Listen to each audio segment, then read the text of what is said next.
Whether Biden's tax policies get passed or not, I want to be in a position that allows me to profit regardless of what happens without having to take these huge risks. Meaning, if these certain policies get passed, I know exactly where to put my money. In this video, I'm going to be talking about why REITs might just become a very favorable investment. Now, for those of you thinking, what, a REIT? That's such a boring investment. Yes, but it might just become more exciting if these policies do get passed. And for those of you wondering, what the heck is a REIT?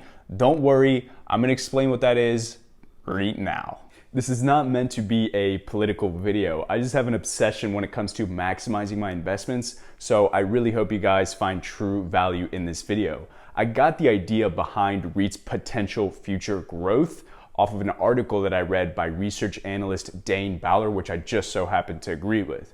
For those of you that want to read the full article, I will have that in the link in the description. For those of you that want to be mildly entertained, well, you're in the REIT spot. I first want to explain exactly what a REIT is. At its core, a REIT just gives you access to the real estate market without actually having to go out, find real estate property yourself, and do all of those things. A REIT is a company that owns a portfolio of real estate properties, and it's actually traded on the New York Stock Exchange just like a stock, so you can buy shares of it. A REIT is also obligated to pay out at least 90% of their earnings from the rent of the properties in the form of dividends. So it's a fantastic thing. You don't have to deal with the tenants, but you still get the benefits of a real estate owner. So Biden wants to change a tax policy that we have, or I guess he doesn't want to change. He wants to get rid of it. He wants to get rid of something called the 1031 exchange.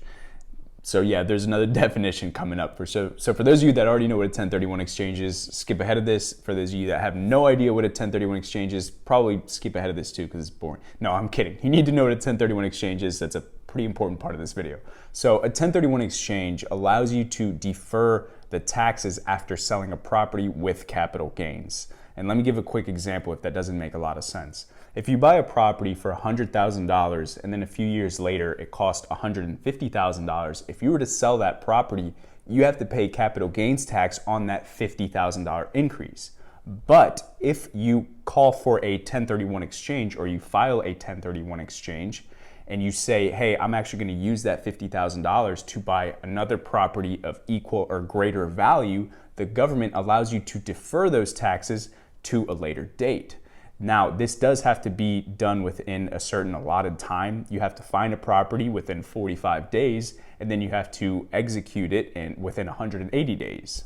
Now, for those of you wondering, how in the heck is a REIT, can I say hell? I can say hell. Okay, so how in the hell is a REIT gonna benefit if you actually get rid of the 1031 exchange? And I promise there's logic behind this reasoning. You first need to understand that there are three ways that you can actually sell properties. The first one, the obvious one, is you can just sell it by cash. The second is that you can do the 1031 exchange and buy another property. And the third is you can do what's called a 721 exchange.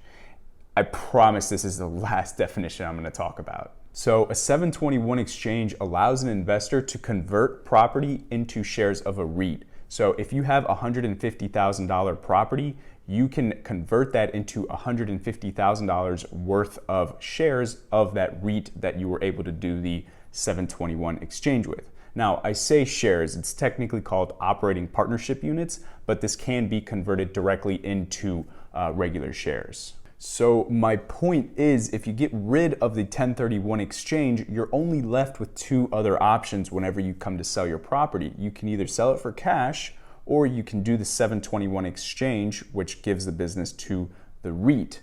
So by eliminating one of the three choices, REITs are gonna have more business. And not only that, but a lot of people don't wanna pay taxes, so they might be willing to sell their properties for less if they don't have to pay that tax. So that $150,000 home, that person might be willing to take $140,000 by doing a 721 exchange and giving the property to a REIT just to avoid paying taxes. So it would give more business to the REIT, and it'll also probably give them more affordable business. So to sum it up, yes, the 1031 exchange would probably hurt the real estate market as a whole, but REITs specifically might be able to really rally might be able to really benefit off of this.